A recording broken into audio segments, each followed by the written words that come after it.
1000% kenapa negara kita dikelola orang-orang tidak beres akhlaknya, karena orang tuanya gagal mendidik anaknya dalam rumah tangga. Asyhadu an la ilaha illallah wa asyhadu anna Muhammadan abduhu wa rasuluh. Allahumma salli ala Sayyidina Muhammad wa ala alihi wa sahbihi ajma'in. Amma ba'd. Faqad qala Allah subhanahu wa ta'ala fi kitabil karim. Bismillahirrahmanirrahim. Ya ayyuhalladzina amanu dukhulu fis silmi kaffatan wa la tattabi'u khutuwatis syaitan innahu lakum aduwwum mubin. Wahai orang-orang yang beriman, masuklah engkau ke dalam Islam secara sempurna dan janganlah engkau ikuti langkah-langkah setan, karena sesungguhnya setan itu musuh yang nyata bagi kalian. Sadaqallahul azim, maha benar Allah dengan segala firman-Nya. Bapak Ibu, saudara-saudara sekalian yang insya Allah dimuliakan rahmati Allah Subhanahu wa taala. Nabi pernah menceritakan, seperti kisah ini benar adanya. Terjadilah perjalanan 3 orang pemuda yang bahasa agama kita musafir. Karena waktu itu tidak ada hotel, malam pun tiba, akhirnya mereka mencari tempat untuk berteduh. Maka cari-cari menemukan goa. Goa itu tidak besar. Masuklah mereka bermalam dalam gua itu. Tanpa mereka sadari, ternyata malam harinya ketika mereka tidur terjadi gempa. Mereka dorong, terjadi gempa. Mereka tanpa menyadari ketika mereka tidur di malam hari terjadi gempa. Akhirnya tertutuplah mulut pintu gua. Nah, saat mereka bangun, mereka tersadar, kalau bahasa Makassar, mati nih. Kenapa? Pintu gua tertutup. Akhirnya mereka kemudian bersama-sama mendorongnya. Bismillahirrahmanirrahim, kita dorong bareng-bareng. Ternyata tidak bisa terbuka. Ulang lagi, tidak bisa terbuka. Akhirnya mereka pasrah.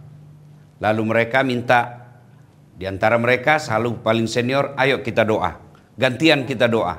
Majulah mereka satu-satu. Yang pertama, paling senior, berdoa. Ya Allah, saya pernah mengurusi ibu saya. Saya tinggalkan dagangan saya, lalu saya urus ibu saya di siang hari. Saya tinggalkan pasar, saya ke rumah, beri makan, lalu tuntun sholat duhur. Setelah itu saya balik lagi ke pasar untuk urus dagangan saya. Berhari-hari, berbulan-bulan, bertahun-tahun aku lakukan itu untuk memuliakan ibuku. Apabila berbuat baik mengurus ibu adalah kebaikan di sisimu, saya minta tolong kepadamu ya Allah. Saya berdoa kepadamu, balaslah kebaikanku mengurus ibu ini dengan membuka pintu. Lalu dia berucap, Bismillahirrahmanirrahim, dia dorong itu pintu. Dengan izin Allah bergerak, Pak. Tapi sayang belum bisa dilewati. Sedikit saja yang bisa belum bisa dilewati, terbukanya sedikit. Selesai, orang kedua maju. Kamu lagi yang berdoa. Maju orang kedua. Ya Allah, saya pernah mencintai keluarga saya. Dan dia pun tidak mencintai saya. Dan suatu ketika datanglah keluarga saya ini, meminta tolong kepadaku. Saudaraku, pinjami saya duitmu. Ada saya kebutuhan penting sekali. Kata laki-laki ini, wah ini kesempatan buat saya. Saya bantu kau dengan catatan, temani saya tidur semalam. Kata perempuan ini, kita bukan suami istri. Ya terserah, kamu mau dibantu, temani saya tidur. Kalau tidak mau, enggak usah. Akhirnya perempuan ini karena terdesak kebutuhannya, dia sepakat. Oke, saya terima. Di tempat yang mereka tentukan, waktu yang telah sepakati, mereka ketemu. Laki-laki ingin melampiaskan syahwatnya. Tiba-tiba dia seolah-olah melihat rambu lalu lintas huruf P silang merah. Apa artinya itu, Pak? Larang parkir. Seolah-olah. Tiba-tiba laki-laki ini istighfar. Astagfirullah. Kata perempuan, bagaimana? Sudah terlanjur ini. Kau jadi bantu tidak? Tidak. Saya tetap bantu kamu. Saya bantu kamu. Tidak usah ada apa-apa. Saya bantu kau lillahi ta'ala. Lalu dalam mengenang kebaikannya itu dia berdoa. Ya Allah, pada saat itu sudah kesempatan di depan mata. Saya tidak melakukan maksiat padahal sudah ada di depan mata saya. Saya tidak melakukannya karena saya takut kepadamu ya Allah. Apabila ketakutanku pada saat itu menghindari maksiat ada kebaikan di sisimu, balaslah kebaikanku ini dengan membuka pintu gua ini. Dia dorong, bismillahirrahmanirrahim, bergerak, tapi belum bisa dilewati. Harapan terakhir, maju orang ketiga. Ya Allah, saya pernah diserahi oleh karyawanku. Duitnya saatnya gajian, tapi sebelum gajian dia pergi merantau. Dan pada saat pergi merantau, dia tidak ambil duitnya. Dan duitnya itu saya belikan kambing.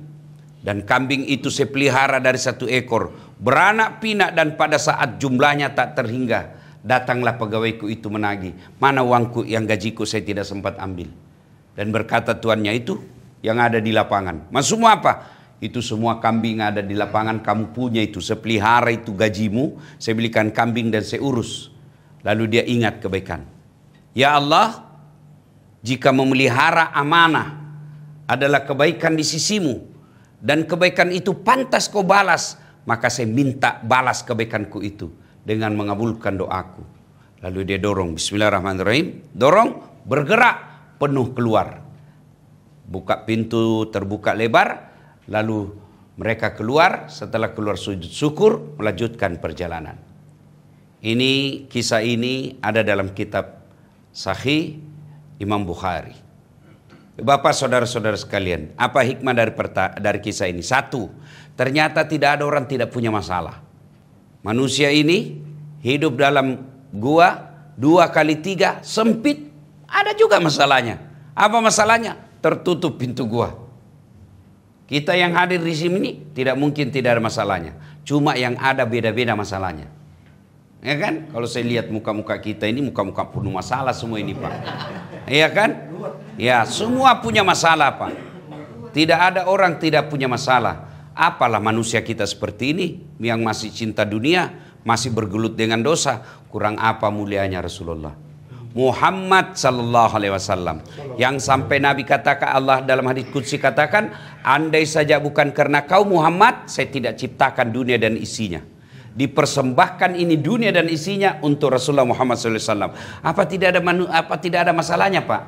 Coba baca sejarah hidup Nabi. Belum lahir sudah wafat bapaknya. Lahir lagi baru 4 hari diambil ibu susunya, Halimatus Sa'diyah. Berapa tahun bersama Halimatus Sa'diyah? 4 tahun. Usia 4 tahun baru dikembalikan ke ibunya. 6 tahun meninggal ibunya. Berarti Nabi bersama bapaknya tidak pernah, bersama ibunya hanya 2 tahun 4 hari. Diambil oleh kakeknya, baru usia 8 tahun meninggal lagi kakeknya. Diambil oleh pamannya, 12 tahun mulai perang. Selesai menjadi nabi dan rasul, dimusuhi satu kampung. Diusir dari kampung halamannya. Siapa yang usir? Pamannya sendiri, Abu Lahab. Itu nabi Pak. Yang akhlaknya baik, sholatnya tidak pernah lepas, pun hidup beliau penuh dengan masalah. Apalagi kita.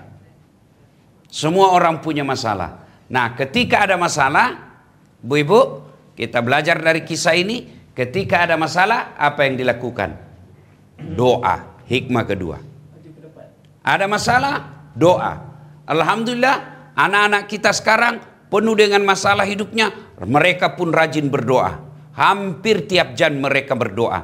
Tapi sayangnya, doanya bukan di atas sajadah. Di mana dia berdoa? Di status Facebook, status Twitter, status Instagram, TikTok. Mau pergi ujian, mudah-mudahan Allah mudahkan urusanku. Selesai ujian, mudah-mudahan berhasil. Tapi tidak di atas sajadah. Di mana? Status medsos. Sibuk betul Tuhan mau baca statusnya. Ya kan? Nah, ketika ada masalah dalam sejarah ini, pesan moralnya dari Rasulullah, berdoalah kepada Allah. Dan Allah sampaikan, ud'uni astajib lakum. Berdoa kau kepadaku, pasti saya kasih. Saya sudah berdoa. Ujian anak saya mau jadi polisi, sudah kursus fisik, sudah bayar, kenapa tidak lulus? Berarti doa belum cukup. Dia ulang lagi Ustadz, tahun depan tidak lulus lagi. Dia ulang lagi, tidak lulus lagi, sampai 3 kali. Padahal saya baik doa saya tidak pernah ganggu orang, kok tidak lulus? Begitulah cara Allah menghalangi apa yang engkau hendaki, tapi Allah tahu itu tidak baik. Banyak pengalaman hidup saya Pak soal yang begini. Tamat SMA kan 3 kali saya daftar UMPTN Unhas. Mau jadi dokter 3 kali. Andai saja boleh 5 kali saya daftar Pak. Gagal pertama saya ulang lagi kedua kalinya. Gagal lagi saya ulang sampai 3 kali. Padahal saya waktu itu kelas fisika 1 di SMA. Kelas paling hebat dalam sekolah saya. Saya ikut kursus 1 bulan privat untuk kelas kedokteran. Saya sholat tahajud 40 malam berturut-turut. Dimulai dari 1 Ramadan sampai Syawal. Kemudian saya nasar 7 hari puasa. Tidak lulus. Ibu bapak saya doakan. Tidak lulus 3 kali. Ternyata Allah tahu bukan itu yang terbaik Das'ad. Yang terbaik jadi ustadz. Alhamdulillah. Sudah berdoa tidak dikasih. Jangan sangka buruk, sangka baik. Ada masalah, doa. Saya sudah berdoa Ustadz, belum cukup. Sudah cukup, tidak dikasih, berarti bukan itu yang terbaik. Ibu-ibu saya kasih contoh. Ada anak usia 11 tahun, minta dibelikan motor. Motor besar. Bapak ibu belikan enggak? Kenapa ibu? Apa bu? Ayo, saya yakin bukan karena duitnya tidak cukup, karena ibu katakan tidak cukup, tidak bagus untuk kamu nak. Kalau saya belikan kamu bisa mati kau di jalan. Sudahlah nak, uang beli motor saya belikan kau laptop. Allah kasih yang jauh lebih baik. Jadi ketika ada masalah berdoalah, dan hebatnya Allah janji kita, ud'uni astajib lakum. Minta kau kepadaku, pasti saya kasih. Itu janji Allah, bukan janji politisi. Oh, kalau janji pilkada, andai saja boleh dijanji surga, surga pun dijanjinya. Ya ibu. 2, pelajaran kedua dari kisah ini. Ada masalah, doa. Hikmah ketiga dari kisah yang Rasulullah kisahkan ini. Untuk cepat sampai doa, ternyata doa itu boleh menyebut kebaikan. Tapi bukan kepada manusia, kepada Allah. Ya Allah, saya pernah anak sepupu saya urus. Saya bantu dia dari yatim piatu kecil sampai dia kerja. Saya urus semuanya. Jika mengurus dia adalah kebaikan di sisimu, balas itu kebaikanku ya Allah. Kabulkan doaku. Boleh. Yang tidak boleh kalau Bapak sebut kepada manusia. Itu sepupu saya itu, kemanakan saya itu, dari yatim saya urus itu. Sampai dia sarjana saya urus. Tapi setelah sarjana dia kurang ngajar sama saya. Tidak boleh kebaikan seperti itu diucap. Oh itu yang jadi Kapolda sekarang. Itu kalau bukan saya tidak begitu. Saya. Itu tidak bisa. Yang boleh menyebut kebaikan kepada Allah. Ya Allah saya pernah serahkan sedikit bantuan. Supaya tetangga saya nyaman, dia bisa lewat. Kuku ikhlaskan untuk pekarangannya. Kalau kebaikanku itu membuat dia senang, balas kebaikanku itu dengan mengabulkan doaku. Dari kisah tadi, dia sebut semua kan kebaikannya, lalu Allah kabulkan. Hikmah keempat, ternyata supaya cepat doa dikabulkan, ada amalan yang membuat cash doanya. Nanti kan selesai dia sebut kebaikannya, dorong, gerak. Tidak menunggu waktu lama. Apa itu? 1, birrul walidain. Berbuat baiklah kepada kedua orang tua. Ini hampir bersamaan dengan derajat taat kepada Allah. Dalam Quran ada 3 perintah Allah yang menurut hadis tafsir, 3 perintah ini tidak bisa berjalan tanpa dilakukan pasangannya. Perintah serangkai namanya.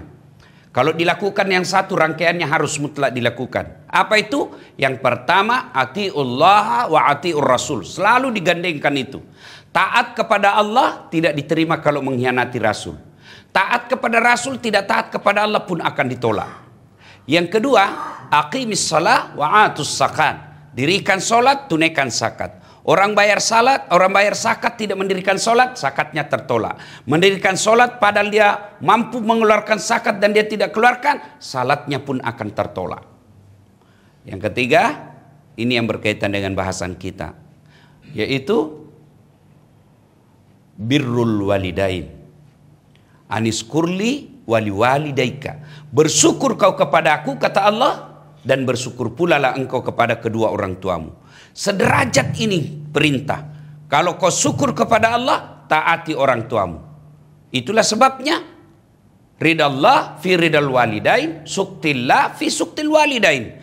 Ridanya Allah tergantung ridanya kedua orang tua, murkanya Allah tergantung murkanya kedua orang tua. Jangan heran anak-anak kita sekarang banyak yang susah hidupnya. Salah satu sebabnya karena dia mengabaikan berbuat baik kepada orang tua. Umar bin Khattab pernah bertanya kepada Nabi, "Ya Rasulullah, saya tahu tidak mungkin saya bisa melihat wajah Allah di dunia ini. Saya tahu tidak mungkin saya bisa nampak wajah Allah di dunia ini. Tapi saya mau tahu bagaimana supaya Allah tersenyum kepadaku." Apa jawaban Nabi? "Buat ibu bapakmu tersenyum, maka Allah tersenyum kepadamu." Nah sekarang anak-anak kita karena modern sekarang ini Pak, ketaatan kepada orang tua mulai hilang. Bahkan ada anak yang lapor orang tuanya ke polisi gara-gara sengketa tanah. Bahkan ada yang anak yang bunuh anak orang tuanya. Bahkan ada anak yang tega menitip orang tuanya ke panti jompo. Itu banyak terjadi hal seperti itu. Dunia ini sementara. Perjalanan dunia kita bersyukur kalau bisa sampai 80-85 tahun. Tengok orang sekarang Pak. Kalau zaman saya kecil masih kita lihat nenek kita hidup 70 tahun, 80-90 tahun. Tapi sekarang lihat. Jarang sudah kita lihat orang 80 tahun sekarang. Kalau sudah 80 tahun sudah luar biasa kagumnya kita. Itu maknanya usia dan waktu hidup kita makin ringkas karena pengaruh cara hidup kita yang tidak sehat. Nah anak-anak kita sekarang coba lihat Pak. Mulai dalam rahim ibunya yang ngurus. Melahirkan ibunya menderita. Membesarkan ibunya bersusah payah. Tapi begitu wisuda yang baru kenal cowok 2 bulan itu cowok dia kenal. Update status setelah wisuda foto. "Terima kasih telah membersamaiku selama ini." Pret. Itu kan anak-anak kita lihat sekarang Pak ya. Ya. Kalau sama cowoknya sopan betul. Baru 2 bulan kenalan sudah panggil papi mami. Dan kita maklumi itu Pak. Dan kita toleran. Anak kita, anak gadis dibawa malam-malam sama cowoknya, kita toleran Pak. Kita kompromi dan kita pahami. Coba orang tua dulu, nggak boleh tuh. Apalagi kalau orang Bugis. Kalau ada perempuan keluar, nggak dijelas, nggak izin, dan nggak jelas siapa yang bawa, dia panggil anaknya yang laki-laki. Cari itu saudaramu yang perempuan. Kalau kau dapat pukul 2-2. Nah sekarang mulai ditoleran seperti itu. Anak-anak kita sekarang wajar, cerdas-cerdas. Itu anak-anak coba lihat Pak. Kita nge-WhatsApp saja pakai 2 jari itu, 2 tangan kita pegang handphone masih salah ketik. Ya toh, coba lihat anak-anak kita sambil bawa motor dia bisa jawab WhatsApp. Hebatnya anak kita sekarang Pak. Satu aja kurangnya, kurang ajar. Nah, itu semua bukan salah anak, salah orang tua dalam mendidik. Tidak mungkin ada anak dilahirkan sudah preman. Dan saya sangat yakin 1000%, bukan lagi 100%, 1000% kenapa negara kita dikelola orang-orang tidak beres akhlaknya, karena orang tuanya gagal mendidik anaknya dalam rumah tangga. Kalau anak-anak dididik menjadi anak yang soleh, perempuan dia soleha, dia menjadi pemimpin, dia menjadi pejabat, pasti dia memikirkan akhirat, karena orang tuanya telah mendidiknya dari awal. Sayang sekali kita punya anak, setelah kita pensiun tidak ada anak yang tengok kita. Kita datang ke rumahnya, anak mantu kita sudah bengkok mukanya. Baru kita duduk, "Kapan datang Mak?" "Baru sayang." "Kapan pulang?" Ini modelan anak kita sekarang. Anak seperti ini percaya, tidak bakal kau dapat berkah dari Allah. Tapi sebaliknya, lihat anak-anak yang urus orang tuanya dengan baik, tidak mungkin Allah sengsarakan hidupnya. Apa susahnya Allah kasih kita dunia? Ayo ibu. Ibu minta sama saya handphone. "Ustadz kasih handphonemu." Tidak mungkin saya kasih. Kenapa? Saya juga butuh handphone. "Ustadz kasih mobilmu." Lebih lagi saya tidak mau. Kenapa? Mahal dan saya butuhkan. Minta kepada Allah. Minta kepada Allah. Apa yang bapak ibu minta? Allah tidak butuh. Ya Allah berikan saya kekayaan. Allah tidak butuh kekayaan itu. Bahkan Allah maha kaya dan maha pengasih. Ya Allah jadikan rumah tanggaku bahagia. Memang itu yang Allah kehendaki. Tapi kadang kita minta, tapi orang tua kita abaikan. Maka Allah katakan seolah-olah, urus dulu deh orang tuamu, baru saya kasih kamu apa yang kamu minta. Dan birrul walidain, Ketika berbuat baik, Allah tidak lihat apa agamanya. Kalau dia urus orang tuanya dengan baik, maka Allah kasih dia dunia. Tapi Allah abaikan dia nanti di akhirat. Tapi kalau kita muslim, birrul walidain, berbuat baik kepada kedua orang tua, itu penyebab doa cepat diijabah. Yang kedua, supaya cepat doa dikabulkan adalah menghindari maksiat. Menghindari maksiat membuat Allah cepat mengabulkan doa kita. Kalau maksiat selalu kita lakukan, itulah penyebab doa kita diabaikan oleh Allah Subhanahu wa taala. Menghindari maksiat. Maksiat yang paling susah dihindari sekarang adalah maksiat bergibah di medsos. Kadang-kadang ada orang medsos kebencian aja dalam di grup. Di mana-mana kebencian saja itu.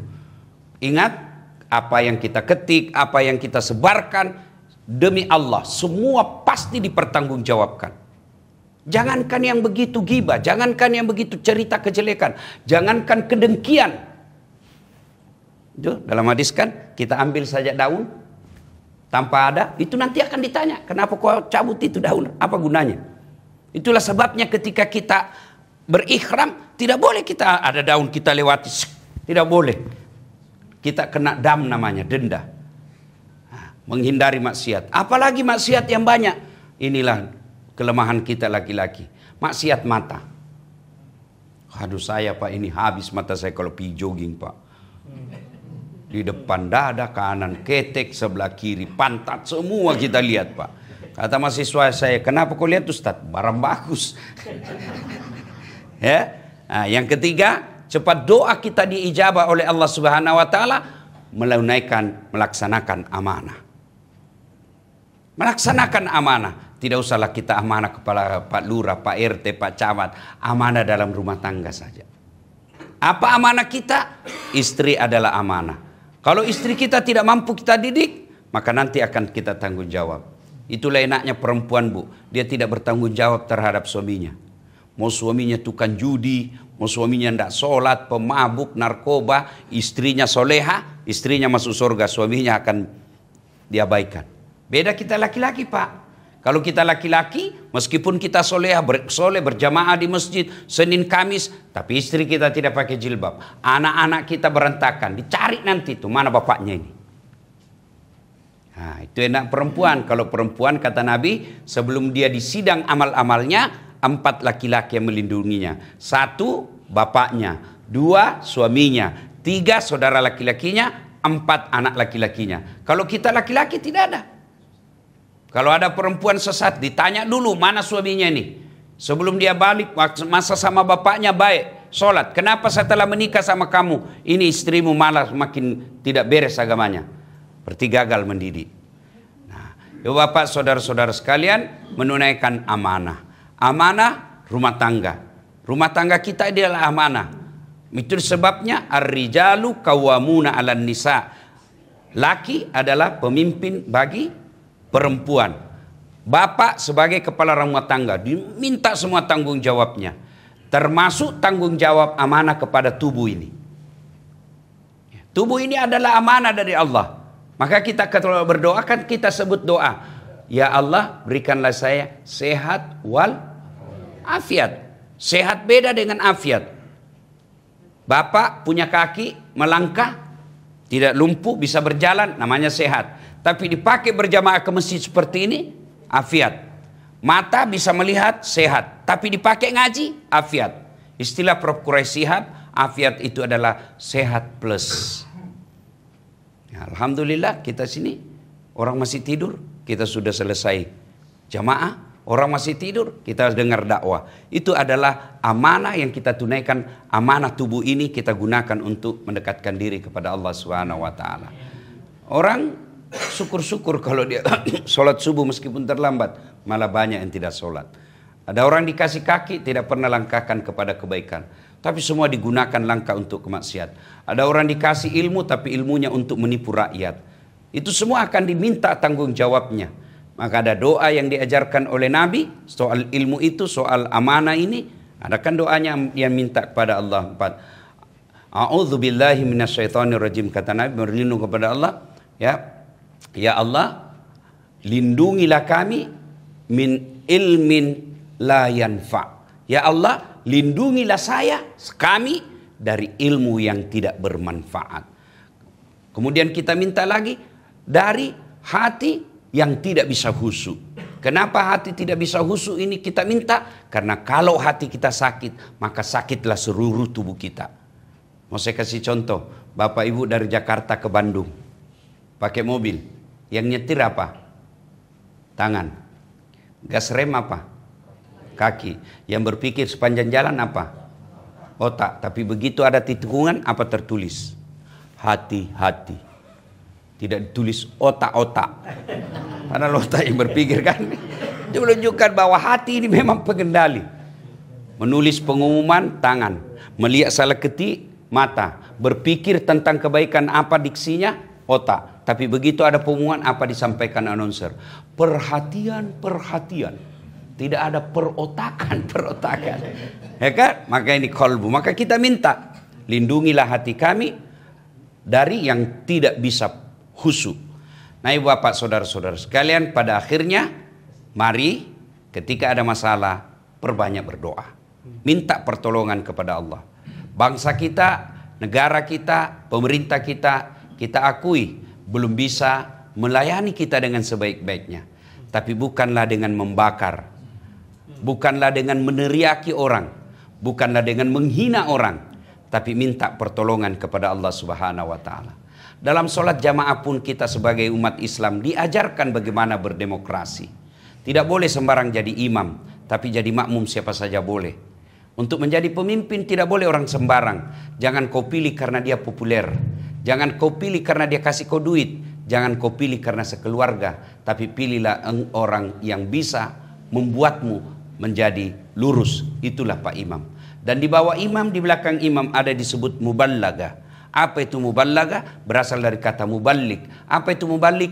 Yang berbicara, yang menyampaikan. Masya Allah, kalau kita pelajari ini fikih salat jamaah, ada imam, ada muballaga. Muballaga itu pas yang di belakangnya imam. Misalnya ini imam, sini imam, nah ini di muballaga. Ketika imam salah, boleh ditegur? Boleh. Tapi tegurnya bagaimana? Bukan, "Oi, salah Pak Imam." Begitu imam salah, boleh dorong kepalanya. Ini, budongo ini, salah Pak. Jangankan itu, Bapak berteriak saja, "Mam, salah." Batal sholatmu. Salah Pak Imam. Kau juga salah, kenapa kau ngomong?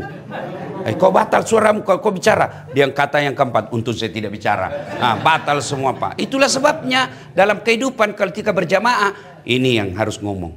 Siapa ini? Muballaga, anggota DPR.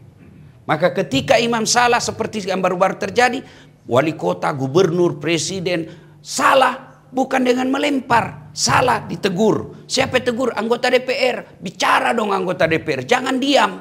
Karena kalau kau diam, STM ikut ke jalan. Maka bicara. Caranya subhanallah. Bukanlah subhanallah ambil batu membakar. Allahu Akbar. Dengar itu orang-orang yang meneriakkan Allahu Akbar sambil merusak, kamu akan diseret, dicari Allah di akhirat kelak. Kau sebut namaku lalu kau merusak, pasti Allah marah. Saya pun begitu, kalau disebut nama saya sambil merusak, saya pasti marah. Dasat Latif, bakar.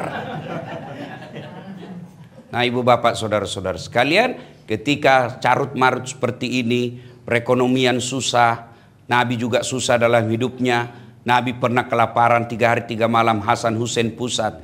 Tapi kita baru sedikit ngutang. Apa karena tidak ada rezeki dari Allah? Tidak. Karena selera kita melebihi pemberian Allah. Gajinya suaminya cuma 5 juta. Gaya hidupnya 7 juta. Pasti ngutang. Kalau 5 juta, coba gaya hidup 4 juta. Pasti cukup. Kok bisa Ustaz? Ada orang gajinya 1,5 juta cukup. Berarti selera. Hidup ini bukan karena tidak mungkin Allah ciptakan manusia tanpa rezeki di dalamnya. Cuma rezeki kita yang berbeda-beda. Cara dagang, Nabi lebih lama jadi pedagang daripada Rasul. 12 tahun sudah dagang. Bicara perang, beliau panglima perang. Di depan beliau, bukan di belakang kalau perang. Bicara rumah tangga, beliau 13 istrinya. Kita cuma 1. Ayo. Bicara beban hidup, 7 anak Nabi, 6 meninggal. 1 anak kita meninggal sudah depresi. Nabi 7 anaknya, 6 meninggal usia belia. Tapi tidak pernah kita dengar status Nabi galau. Enggak. Nah, kenapa Nabi bisa begitu? Karena setiap ada masalahnya, beliau bangun minta tolong kepada Allah Subhanahu wa taala. Supaya doa cepat diijabah, boleh menyebut kebaikan. Supaya doa cepat diijabah, birrul walidain, berbuat baik kepada orang tua. Jangan maksiat, tunaikan amanah. Selebihnya janji Allah, ud'uni astajib lakum. Minta kau kepadaku, pasti saya kabulkan. Demikian, mudah-mudahan ada manfaat. Terima kasih Kak Uceng yang mengundang saya ke tempat ini. Mudah-mudahan ada faedah yang saya sampaikan. Mudah-mudahan musola ini bisa menjadi saksi di akhirat kelak. Amin. Ya, mudah-mudahan ibu-ibu kita bersyukur kalau tinggal ada rumah ibadah meskipun kecil seperti ini. Di situ Allah membuat kita tenang hati. Maka bapak-bapak terutama ini yang sudah muka-muka sakaratil maut, ya, mudah rajin-rajinlah ke masjid. Apalagi yang kita harap Pak ya. Kita doa kalau usia senja tidak usah minta ruko. Tidak usah lagi minta bini, minta husnul khatimah.